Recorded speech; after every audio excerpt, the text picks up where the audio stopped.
দিল্লি না ঢাকা স্লোগানে জুলাই আন্দোলনে যারা রাজপথ কাঁপিয়েছিলেন সেই তরুণরাই এখন পড়েছেন প্রতীকের বিপাকে।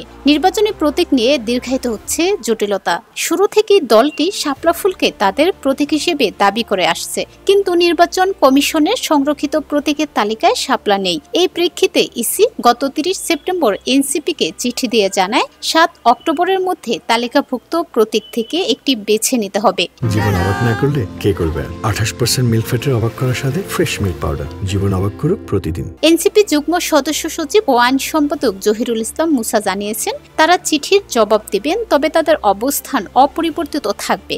তার দাবি, শাপলা প্রতীক বরাদ্দে কোনো আইনগত বাধা নেই, এটি কেবল কমিশনের সিদ্ধান্তের বিষয়। তিনি অভিযোগ করেন, কমিশন আগের কয়েকটি চিঠি নিষ্পত্তি না করেই নতুন করে প্রতীক বাছাইয়ের নির্দেশ দিয়েছে, যা স্বচ্ছতার পরিপন্থী।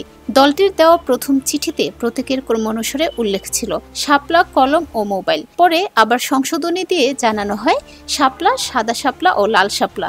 ইসি বলছে কলম ও মোবাইল প্রতীক তালিকায় রয়েছে, চাইলে এনসিপি এগুলো নিতে পারে। তবে বিকল্প প্রতীক নিয়ে আলোচনা হলেও শেষ পর্যন্ত শাপলার দাবিতেই অনড় রয়েছে দলটি।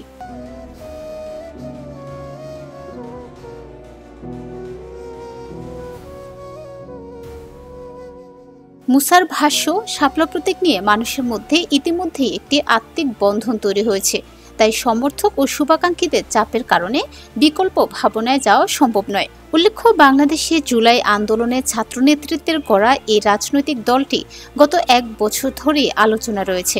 তবে নিবন্ধন প্রক্রিয়া চূড়ান্ত হতে দেরি হচ্ছে প্রতীকের নির্ধারণের জটিলতায়। নির্বাচন কমিশন 50টি প্রতীকের তালিকা দিয়েছে, যার মধ্যে কলম, মোবাইল ফোন, হাঁস, মোরগ, ঘুড়ি, ফুটবল, ফুলের টব, প্রজাপতি, হেলিকপ্টার সহ নানা প্রতীক রয়েছে।